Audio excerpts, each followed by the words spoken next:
안녕하세요. 뜨는 아침 묵상 이성호 목사입니다.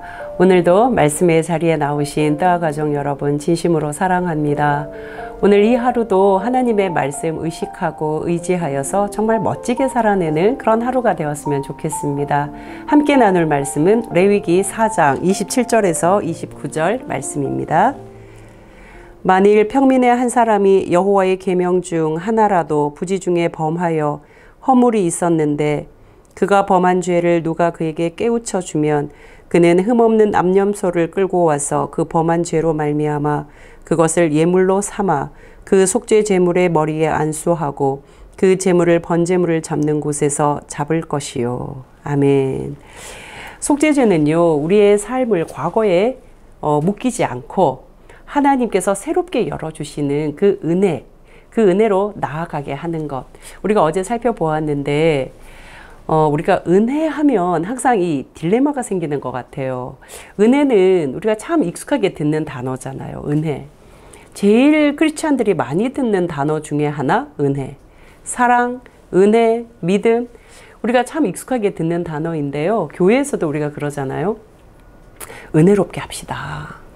교회 안에서 은혜롭게 해야 됩니다. 그런데 우리가 다 알지요. 실상 그 은혜라는 것을 이렇게 들추어 보면 뭔가 이해 집단 안에서의 은혜일 경우가 많고요. 내식의 은혜일 경우가 많고요. 내가 유리한 대로 이 은혜가 해석되어질 때가 많습니다. 적용되어질 때가 많은 거죠. 우리가 은혜하면 자꾸만 하나님께서 다 덮어주셔. 하나님께서 그냥 다 용납해 주셔. 하나님은 사랑이시라, 하나님은 은혜시라, 내가 잘못해도 하나님이 다 감싸주셔. 이렇게 생각하시기가 쉬운데 사실은 하나님의 은혜, 그러면 이 은혜의 뒷면, 앞면, 뒷면이 있을 때 은혜의 뒷면, 동전의 양면처럼요, 우리가 생각해야 하는 부분이 있습니다. 오늘은 그 내용을 조금 한번 나누어 보고 싶습니다. 속죄제 그랬을 때 이 속죄제는요, 우리가 이미 살펴보았듯이 번제, 화목제와 달리 의무제사라고 말씀드렸습니다. 번제, 화목제는요, 자발적이에요. 내 마음에서 우러나오는 어떤 자발성을 가지고 하나님 앞에 희생을, 하나님 앞에 어떤 헌신을 다짐하면서 번제를 드려요. 나의 감사와 기쁨을 사람들과 나누고 하나님 앞에 고백하고 표현하기 위해서 화목제를 드려요. 다 자발적인 제사입니다. 그러나 속죄제는 자발적 제사가 아니라 의무제사예요. 우리가 이름에서도 이미 살펴보았듯이 죄를 속하는 것이잖아요. 범죄에 대한 사실. 범죄에 대한 문제에 대해서는 어느 누구라도 그저 빠져나가지 않고 반드시 속죄의 제를 드려야 한다는 것이죠. 그래서 의무제사입니다. 그리고 그 규정, 그 내용이 굉장히 상세하고 그 정황이 아주 분명해요. 우리가 어제 4장을 살펴보았는데요. 4장에 보시면 이 속죄제, 그러니까 범죄한 사실이 있을 때 그 사람이 누구냐에 따라서 다 구분이 됩니다. 제사장이냐? 그 사람이 이스라엘의 회중이냐? 혹은 족장이냐? 그저 평민이냐? 다 달라요. 제사장하고 이스라엘 회중의 경우에는요, 수송아지 제물을 드립니다. 그리고 모두 태웁니다. 족장의 경우에는 숫 염소를 드리라고 돼 있어요. 염소가 조금 가치가 낮았을까요? 송아지가 더 비쌌나요? 아마도 그런 것 같아요. 그래서 제사장이나 이스라엘 회중이, 전체 회중이 범죄한, 이거는 더 크게, 더 중하게 생각했던 것 같아요. 그러니까 그럴 때에는 송아지. 그런데 족장이 범죄한 경우에는 숫 염소. 그리고 평민이 범죄했을 경우, 각 개인, 이 평민 한 사람이 범죄했을 경우에는요, 암양 혹은 암염소를 드리라고 돼 있어요. 아마 수컷보다 암컷이 더 쌌던 것 같아요. 그러니까 암양이나 암염소를 드려라. 근데 여기서 그치지를 않아요.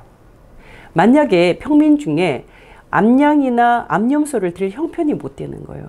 내 집에 그만한 돈이 없는 거예요. 그런 경우에는 산비둘기 2마리를 드려라 했어요. 이름이 산비둘기여서 이게 무슨 산에서 막 날아다니는 그런 비둘기를 잡아다가 드리라는 것인가? 안 맞죠. 모든 재물은 가축이어야 되잖아요. 뭐 어디에서 사오거나 어디 야생에 있는 것을 잡아다가 드리는 것이 아니라 내 집 안에 있는 가축을 제물로 드리라는 것인데, 그러면 산비둘기는, 네, 고대 이스라엘 사람들은 이 비둘기를 집에서 키운 것 같아요. 그리고 이름을 산비둘기라는 이름을 쓴 것 같아요. 그래서 산비둘기 2마리를 드릴 수 있도록 규정해 놓았어요. 그런데 우리 집은 이 산비둘기조차도 형편이 안 돼. 이 산비둘기조차도 마련할 형편이 안 되는 그런 가난한 집이에요. 그럴 경우에는 어떡하냐? 곡식을 빻아서 고운 가루로 제물을 드려라 했습니다. 그러니까 빠져나갈 수가 없다는 이야기예요. 모두가 다 드릴 수 있는, 드려야만 하는 제사, 그것이 바로 속죄제라는 거예요. 제가 말씀드리고 싶은 은혜의 한쪽 면, 뒷면은요, 하나님은 죄에 대해서 무감각하시고 죄에 대해서 무디신 분이 아니라 죄에 대해서 민감하신 분이라는 거예요. 하나님은 죄에 대해서 엄격하신 분이라는 거예요. 그 하나님께서 곳곳에 규정을 다 만들어 놓으셨어요. 제사장. 여러분, 제사장의 역할을 하는 그 사람이 중요해서 제사장에게 큰 책임을 묻는 것이 아닙니다. 제사장이라는 그 자리가 큰 책임이 있는 자리라는 거예요. 왜냐하면 그 한 대표가 영향력이 크잖아요. 백성과 하나님의 사이를 이어내요. 백성과 백성 사이를 이어내는 것이 제사장의 역할일진데, 이 제사장이 범죄하면 전체가 무너지잖아요. 하나님과의 관계가 어그러지잖아요. 그러니까 그 제사장에게는 정확하게 책임을 묻습니다. 이스라엘 온 회중 말할 것도 없죠. 족장, 대표성을 가지고 있습니다. 그러니 이 제사장이나 이스라엘 회중이나 족장에 대해서는 정확한 규정, 그거 무조건 지켜야 된다는 거예요. 수송하지 않으면 숫염소. 그런데 상대적으로 평민들, 이 평민들에 대해서는 하나님께서 차등을 다 둬가면서 그의 형편에 맞는 제물을 드리면 된다는 거예요. 암양, 암염소로부터 고운 가루까지, 아무리 가난한 자라도 그 곡식의 가루는 제물로 드릴 수 있다는 것이죠. 하나님의 엄격함은 절대적인 하나의 기준을 가지고 거기에 모두 맞추게 하는 것에 있는 것이 아니라 그 누구를 할지라도 죄를 해결할 수 있도록 만들어 놓으시고, 그 누구라고 할지라도 죄를 반드시 해결해야만 된다는 거예요. 그 사람이 돈이 있든 없든, 그 사람의 지위가 높든 낮든, 그 사람이 부자이든 가난한 자이든 모두가 죄 앞에서는 해결해야 하는 책임을 가졌다는 거예요. 이것이 바로 하나님의 죄에 대한 엄격함입니다. 자, 그럼 사람들은 어떻게 자신들의 죄를 깨닫게 되었을까요? 오늘 본문을 보면은요, 제사장을 제외하고는 이스라엘 회중이든 족장이든 평민이든 부지 중에 죄를 저질렀을 때라는 단서가 있어요. 여러분, 부지 중이라는 것은 내가 의도함 없이 우발적으로 내가 뭔가 정신줄 놓고 있었을 때, 뻔히 아는 것인데도 내가 뭔가가 확 헷갈리거나 그랬을 때 이 부지 중이라는 말을 쓰는 것이죠. 예를 들면은 우리가 낯선 곳을 가잖아요. 낯선 길을 막 무언가를 찾으려고 들어갔는데 보니까 나는 이곳이 일방통행 길인 줄 몰랐는데 일방통행 길인 거예요. 내가 차를 막 몰고 진입을 했는데 반대편에서 차가 오는 것이죠. 그리고 크랙션을 막 울리면서 불을 번쩍번쩍 해요. 일방통행이라는 거예요. 그쪽에서 차가 들어오면 안 된다는 거예요. 그럴 때 우리는 분명히 이건 룰을 어긴 거예요. 교통법규를 어긴 것이죠. 막 후진을 하거나 아니면은 뭔가 이 해결책을 찾느라고 우왕좌왕하겠죠. 어떻게 보면 이것은 굉장히 사소한 실수일 수도 있습니다. 누구나가 한 번쯤 하는 사소한 실수일 법해요. 그런데 여러분 생각해 보십시오. 만약에 그 상대편 차가 분초를 다투는 아주 응급한, 위급한 상황이라면 어떨까요? 나는 지금 사소한 실수로 낯선 곳에 와서 일방통행인 줄 모르고 진입을 했어요. 그런데 반대편 차가 막 들어오는데 이 차에 있는 지금 상황이, 이 차의 상황이 분초를 다투는 아주 응급하고 위급한 상황이라면, 자칫하다가 조금만 시간이 흘렀을 때 여기에서 생명을 잃는 그런 어려운 상황이 된다면요. 이건 굉장한 범죄가 되는 거잖아요. 나의 의도와 상관없이 굉장히 어려운 일이 일어나는 것이죠. 여러분, 우리는 사소하다고 생각해요. 우리는 이거 별것 아니라고 생각하는 일들 중에 조금만 생각을 해보면 아, 이거 큰일이구나. 이게 굉장히 큰 죄구나 하는 것을 깨달을 수 있어요. 예를 들면 이런 거예요. 제가 몇 년 전에 산천어 이제 축제를 갔어요. 겨울 되면 이렇게 얼음 구멍을 내가지고 밑에 물고기를 막 잡는 거예요. 아이들이 신기하다, 한번 가보고 싶다고 해서 겨울에 산천어 축제를 가족들이 간 거예요. 진짜 구멍을 이렇게 내놓고 얼음 구멍을 낸 거죠. 그 밑에 이제 낚시를 이렇게 낚싯대를 내려서 막 잡는데요. 제가 이렇게 구멍 밑을 이렇게 쳐다보니까 그곳은 개울이 아니라 그냥 시멘트 바닥이었어요. 그 시멘트 바닥에 두꺼운 얼음을 얼게 하고 밑에 물을 채운 다음에 어떻게 해요? 저쪽에서 고기를 풀어 놓는 거예요. 여러분, 그 고기들이 굶겨가지고요, 밥을 못 먹고 비실비실한 상태예요. 그런데 이 미끼 같은 게 보이면 그걸 먹겠다고 막 가는 거예요. 덥석 물면 잡히는 거죠. 힘은 없고 먹긴 먹어야 되겠고. 그런데 그 미끼가 진짜 미끼가 아니잖아요. 다 루어, 가짜 미끼란 말이에요.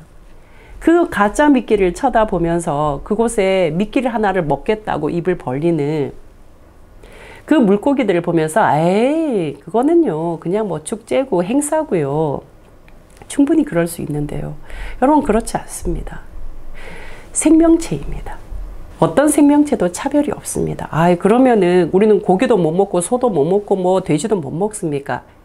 아니요, 그렇지는 않습니다. 식용으로 동물들을 사용할 수 있습니다. 그러나 이것은 인간이 굳이 재미를 위해서, 쾌락을 위해서 동물들을 괴롭히는 행위거든요. 얼마 전에 보니까요, 이만한 풀장 같은 데다가 물을 부어 놓고 금붕어를 확 풀어 놓는 거예요. 여러분, 금붕어 잡기, 미꾸라지 잡기, 개들 입장에서는요, 그 사람의 손에 안 잡히려고 안간 힘을 쓰면서 도망가는 거잖아요. 목숨 걸고 도망가거든요. 교회에서 축제라고 그것을 하더라고요. 교회에서. 축제가 될까요? 우리에게는 축제이겠지만 그 생명체들에게는 축제가 아니라 정말 죽음의 사투잖아요. 이런 거예요. 우리는 사소해요. 우리는 별것 아니라 생각해요. 그러나 한 번쯤 입장 바꿔 생각하면, 한 번쯤 머릿속에 고민을 해보면 이거 아니다, 이거 죄다, 이래서는 안 된다 하는 것들이 있지요. 그런 일이 있을 때 지금 뜨아에서처럼 제가 말씀해드리고, 또 혹은 우리 주변에서 아, 그건 안 돼, 그런 걸로 장난치면 안 돼, 그거 범죄야, 그거 동물 학대야 라고 누군가가 말해줄 때요, 깨닫고 그 죄를 뉘우치며 드리는 제사, 그게 바로 속죄제라는 거예요. 여러분, 오늘 본문에 보시면 28절에 나오잖아요. 그가 범한 죄를 누가 그에게 깨우쳐 주면 그는 흠없는 암염소를 끌고 와서 그 범한 죄로 말미암아 그것을 예물로 삼고, 이때 속죄제 드리는 거예요. 깨우쳐 주는 거예요. 나는 부지중에 했어요. 나는 의도 없이 모르고 했어요. 난 이거 사소한데 하고 했어요. 그런데 내 스스로가 난 사소하다고 했는데 이게 그렇게 큰 문제였어? 스스로 깨닫게 되는 경우에 그 죄를 고백하며 드리는 제사, 속죄제고요. 또 하나의 케이스는 나는 그거 몰랐는데 주변에서 깨우쳐 주는 거예요. 너 그렇게 하면 안 돼. 너 그거 죄야. 그럴 때 그것을 깨닫고 드리는 제사, 속죄제예요. 그러니까 우리에게는 그 길이 두 가지가 있다는 거예요. 그래서 제가 오늘 이 본문을 보면서 누군가 나에게 깨우쳐 주면, 누군가 나에게 알려주면, 쉽게 말하면 내 잘못에 대해서 지적을 해주면 이거 어렵더라고요, 마음이. 여러분 어떠신가요? 누군가가 나의 잘못을 지적하면 그렇구나, 너무 고맙다, 정말 그렇네, 이렇게 반응이 되세요? 아니면 너는 잘해? 너는 어떤데? 야, 너나 잘해, 이런 마음이 확 드세요? 후자의 마음이 좀 많이 들지 않을까요? 이 포인트 중요하겠다 싶어요. 레위기에서 하나님은 굉장히 이상적인 것을 말씀하신다 싶은데, 다시 한번 생각해 보니까 하나님이 우리의 수준을 상당히 높여주신다. 하나님은 우리를 상당히 높은 수준으로 바라보고 계신다. 너 누군가가 너의 잘못을 깨우쳐 줄 때 받아들여라. 그래야 그 죄가 해결이 된다. 이 말씀을 하시는구나 깨닫게 되더라고요. 여러분 그렇습니다. 우리는 누군가의 잘못을 말할 때 친절하게 비난하지 않고 지적하지 않고 그리고 평가하지 않고 무례하지 않게 잘 말해야 된다. 사랑의 마음으로 잘 전달해야 된다. 중요합니다. 매우 중요합니다. 그러나 이것보다 더 중요한 것은요. 그것이 조금 지적처럼 들린다 할지라도 누군가 나의 잘못을 말했을 때 내가 그것을 잘 받아들이는 거예요. 이게 더 중요하겠다 싶습니다. 결국 죄에 대한 민감성이죠. 사랑하는 때와 가족 여러분, 속죄제에 담긴 하나님의 은혜, 리셋 버튼을 눌러주시는 그 하나님의 은혜라는 그 반대편, 그 뒷면에 담겨있는 또 하나의 메시지는 죄에 대해서 민감하여라. 죄에 대해서 결코 하나님은 둔감하신 분이 아니라 엄격하신 분이다. 하나님은 그 엄격성을 가지고 죄에 대해서 민감하기를 우리에게 요청하신다는 거예요. 여러분, 하나님의 은혜는 죄를 깨닫고 죄를 인정하는 사람에게 스며들고 흐릅니다. 죄를 깨닫지 않고 죄를 인정하지 않는 사람은 하나님의 은혜를 누릴 수가 없습니다. 용서는요, 내가 한 잘못을 정직하게 인정하는 것으로부터 시작이 됩니다. 바라기는 오늘 하루 저와 여러분이 나의 잘못에 대해서 조금 면밀하게 살펴보고 민감해지는 그런 하루가 되었으면 좋겠습니다. 아, 이거 하나님 마음에 안 들어 하시겠구나. 이거 하나님 보시기에 정말 죄겠구나. 이런 것들에 대해서 나 스스로 차단시키고 둔감시키지 말고 민감하게 찾아내고 발견하면서 발견했다면 자존심 내세우지 말고 하나님께 용서를 구하는 그런 하루가 되었으면 좋겠습니다. 그렇게 우리의 잘못을 인정하고 삶의 방향을 바꾸어 갈 때 하나님께서는요, 언제든지 항상 늘 변함없이 두 팔을 벌리고 우리를 수용해 주시고 용납해 주시고 안아주십니다. 바로 그 하나님께 오늘 하루를 맡겨드리며 내 삶의 자리를 찬찬히 돌이켜보는 그런 하루 되시기를 주님의 이름으로 축복합니다. 기도하시겠습니다. 사랑하는 하나님, 오늘도 귀한 말씀으로 우리에게 들려주셔서 감사합니다. 이 말씀 잘 기억하며 하나님께서 얼마나 죄에 대해서 엄격하시고 민감한 분이신지를 떠올리며 오늘 하루는 내가 잘못한 것, 하나님이 원하지 않는 것들 발견하는 하루가 되게 하여 주십시오. 그리고 발견되었다면 용기 있게 하나님 앞에 인정하고 용서를 구하는 그런 하루가 되게 하여 주십시오. 예수 그리스도의 이름으로 기도합니다. 아멘.